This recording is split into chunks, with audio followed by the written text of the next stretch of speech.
Þá koma öðru lið á dagskrá og það gisting á íbúðasvæðum næst og til máls tekur bæjarfulltrúi Ingibjörg Ísaksen.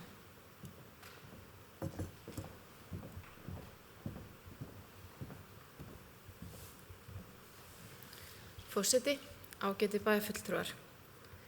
Þetta fjórði liður í fundargerð skipulagsráðs frá 25. september síðastliðnum. Lögðu fram endurbætt tillaga að lýsingu aðalskipulagsbreytingar vegna breytingar á stefnu aðalskipulags Akureyrar 2018 til 2030 varðandi heimildir fyrir rekstrarleyfisskylda gististarfsemi á íbúðasvæðum. Með leyfi forseta þá langar maður að lesa hérna upp úr lýsingunni á skipulagsverkefninu.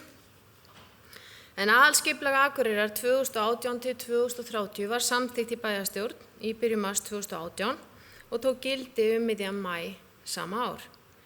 Í samþykktu aðalskipulagi kemur fram að rekstrarleyfisskyld gististarfsemi sé ekki heimil á íbúðasvæðum nema kveðið væri sérstaklega það í aðalskipulagi einstakra reita.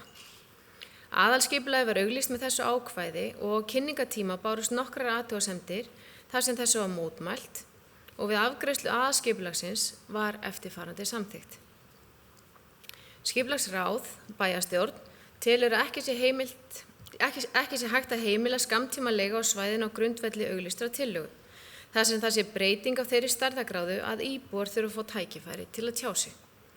Skipulagsráð fellst á nauðsyn þess að málið verði skoðað heildstætt með rammaskipulagi sem taki á skammtímaleigu og ráðist verði þá vinnu strax eftir staðfestingu aðalskipulagsins. Gildandi stefna í aðalskipulaginu rekstrarleyfisskylda gististarfsemi á íbúðasvæðum eftirfarandi. Á öllum íbúðasvæðum gilda þau ákvæði að þar skal fyrst og fremst gera ráð fyrir íbúðarhúsnæði. Þar má þó einnig gera ráð fyrir starfsemi sem eðlilegt að þar sé til þjónustu við íbúa viðkomandi hverfis og muni ekki valda óþægindum vegna mengunar eða umferðar, svo sem verslunum, þjónustustarfsemi, leiksvæðum og hreinlegum iðnaði. Bensínafgreiðslur eru ekki heimilar í íbúðahverfum. Rekstrarleyfisskyld skammtímaleiga þannig óheimil á íbúðasvæðum nema kveðið sé á það í aðalskipulagi einstakra reita og skal þá skilgreina það í deiluskipulagi ásamt fjölda og hlutfalli gistieininga á íbúðareitnum. Þó heimilt að gefa út nýtt leyfi fyrir skammtímaleigu í húsnæði á íbúðasvæðum til samræmis við áður útgefin leyfi. Þá miðað við að umfang starfseminnar aukist ekki frá því sem áður var heimilt. Skipulagssviðið hefur unnið að breytingum og kemur með tillögur og markmið breytinganna aðalskipulaginu að útvíkka stefnumörkun gististarfsemi og gera mögulegt að sækja leyfi fyrir rekstrarskyldri gististarfsemi á íbúðasvæðum að uppfylltum eftirfarandi skilyrðum. Númer 1. Ekki heimilt að vera með rekstrarleyfisskylda gististarfsemi í fjölbýlishúsum nema sami aðili sé eigandi að öllum íbúðunum eða fyrir liggur samþykki allra eiganda hússins. Númer 2. Gististarfsemin má ekki valda skort á bílastæðum í hverfinu og því þurfa bílastæði innan lóðar verið í samræmi við fjölda gesta. 3.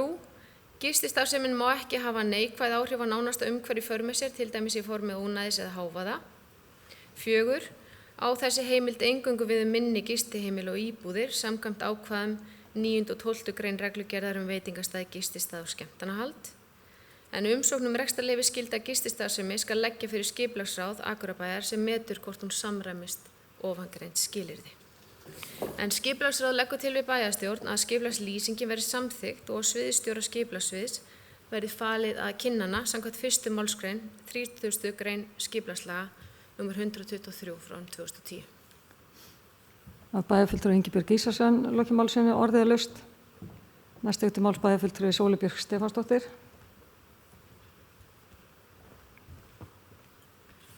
Forseti, ágæti bæjarfulltrúar, ég bara með eina spurningu sem hvers vegna var ákveðið að setja ekki einhvers konar þak á hlutfall þess íbúðarhúsnæðis sem mætti í einhverju ákveðnu svæði vera í gistiþjónustu.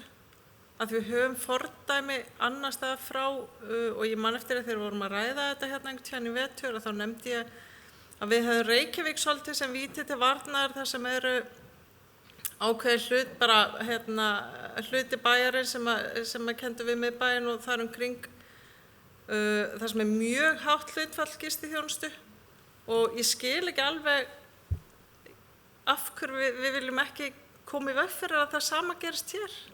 Þannig ég óska bara eftir einhverju svörum við því, takk. Það er bæjarfulltrúi Sóley Björk Stefánsdóttir lokið málsins, næst tekur til máls bæjarfulltrúi Þórhallur Jónsson.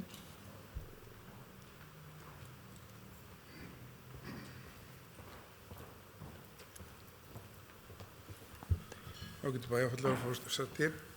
Við í skipulagsnefnd töldum það rétt að setja ekki kvóta á ákveðin svæði þar sem að við töldum að það gæti jafnvel haft áhrif á húsnæðisverð á svæðinu.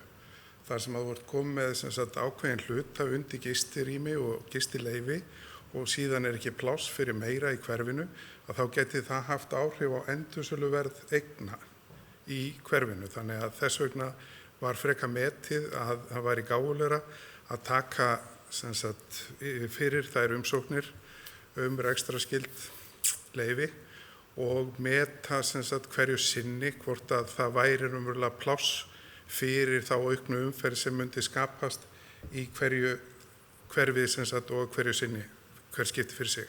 Takk. Bæjarfulltrúi Þórhallur Jónsson lokið málsins, næst tekur til máls bæjarfulltrúi Gunnar Gíslason.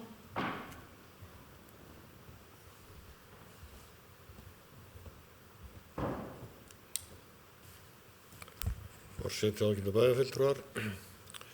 Ég vil fagna því að þessi tillaga sé komin hérna fram og sé núna lögð fram til kynningar og umræðu í bænum. Því það er orðið löngu tímabært að gera þær breytingar sem þarna er verið að leggja til. Og ekki síst vegna þess að þetta hefur leitt til þess að í stað þess að vera með starfsemi sem skilar raun og veru til þess hærri fasteignagjöldum, þar sem að gistihúsarekstur fellur undir atvinnustarfsemi og væri þá með hærra álegningu en íbúðarhúsnæði, þá er menn bara hreinlega verið að fara inn í Airbnb og þar fram til götum og ég held að það sé miklu gáfulegra að fara þessa leið og vinna þetta með þessum hætti heldur en að vera með þetta í einhverju svona, ég veit ekki hvort ég að kalla það felustarfsemi, en allavega þannig að það er ekki verið að gefa út sérstök leyfi fyrir Airbnb og það er þetta getur farið algjörlega á böndunum í ákveðnum hverfum í sjálfu sér líka. Þannig að með því að allavega opna þetta og taka síðan umræðinu, hvað er í raun og veru, hvað viljum við í raun og veru hafa mikið af þessari starfsemi í hverju hverfi fyrir sig sem skipulagsráð þá ákveður hverju sinni í ljósi þeirra stöðu sem er þá uppi þegar að því kemur, held ég sé bara allt að hinu góða. Ég bara fagna tillögunni. Bæjarfulltrúi Gunnar Gíslason lokið málsins, ég ætla að biðja varaforseta að taka við stjórnina og gefa mér orðið.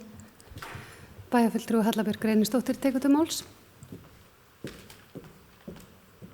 Forseti, ágætu bæjarfulltrúar, ég ætla bara að taka undir, ég ætla að fagna því að það sé komið hérna fram til umræðu því að benda á að þetta er bara í fyrsta skipti af 3 sem þetta kemur hérna fyrir. Þetta er bara fyrsta fasi af ferlinu, þannig að það getur eitthvað tekið breytingum í þessu ferli. Bæjarfulltrúi Halla Björk Reynisdóttir hefur lokið máli sínu og færi inn aftur stjórn fundarins. Já, og orðið er laust. Til máls tekur bæjarfulltrúi Sóley Björk Stefánsdóttir.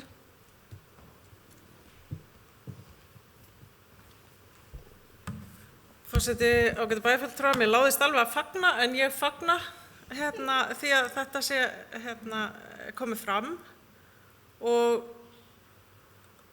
nú er ég svona kannski ennþá meira, ég vil ekki segja rugluð, ég vil ekki segja confused. Af hverju ættum við að bíða með að setja þak? Ég bara skil ekki af hverju við ætlum að, af hverju er ákveðið að setja þetta svona fram með engu þaki, af því ég held að við vitum öll að það verður ekki auðveldara að gera það seinna þegar að fyrir séð að það sé orðið of hátt hlutfall að manni finnst. Þannig ég skil ekki af hverju það er góð hugmynd og svo umræða sem ég mun kannski taka hugsanlega aftur í næsta lið sem er einhvern veginn, hvað erum við að setja fram þegar við setjum fram skipulagstillögu? Ég hef aldrei skilið þetta öðruvísi en að það sé skipulagsráð sé að setja fram eitthvað sem að það telur vera einhvern veginn bestu tillöguna. og þá á að vera hægt að ræða hana hérna og fá svör við því af hverju hlutinni svona og svona hinsegin en ekki einhvern veginn öðruvísi. Ekki að því við séum bara að kasta þessu fram. Þetta hlýtur að vera mjög ígrundað sem að við tökum hérna á þessum vettvangi til samþykktar þó að það sé ekki endanleg samþykkt. En við kannski ræðum það betur á eftir. Takk. Það er bæjarfulltrúi Sóley Björk Stefánsdóttir í loki máli sínu. Ég ætla að biðja varaforseta að taka við stjórnina og gefa mér orðið. Bæjarfulltrúi Halla Björk Reynisdóttir, tekur til máls. Forseti, ágætu bæjarfulltrúar, ég átti nú kannski ekki endilega við þetta færi allt í einhverja marga hringi. Heldur þetta bara fyrsta að vera að byrja samtalið. Og meiri hluti allavega skipulagsráðs taldi þetta best svona og eins og bæjarfulltrúi Þórhallur Jónsson fór hérna yfir af hverju það hefði verið. Þið töldu ekki ástæðu til þess að hafa þak. Og svo getur auðvitað, ég ætla ekki að útiloka, þó ég endilega, ég er alveg sammála þessari nálgun hjá þeim, en ég ætla ekki að útiloka að koma eitthvað fram í þessu samtali við alla hagsmunaaðila og íbúa bæjarins að eitthvað breytist. Frekar en að við getum bara séð það fyrir endilega núna. Þetta er bara, það er verið að hefja samtalið. Það er farið auðvitað af stað með það besta sem fyrirliggur á þessari stundu eða það sem flestum finnst best og síðan hefst samtalið eins og ég skildi. Bæjarfulltrúi Halla Björk Reynisdóttir hefur lokið máli sínu og færi inn aftur stjórn fundarins. Já, orðið er laust. Það sem fleiri hafa ekki hvatt sér hljóðs, þeir sem geta samþykkt tillögu skipulagsráðs gefur merki. Það eru 10, einhver á móti, engin og 1 situr hjá Sóley Björk.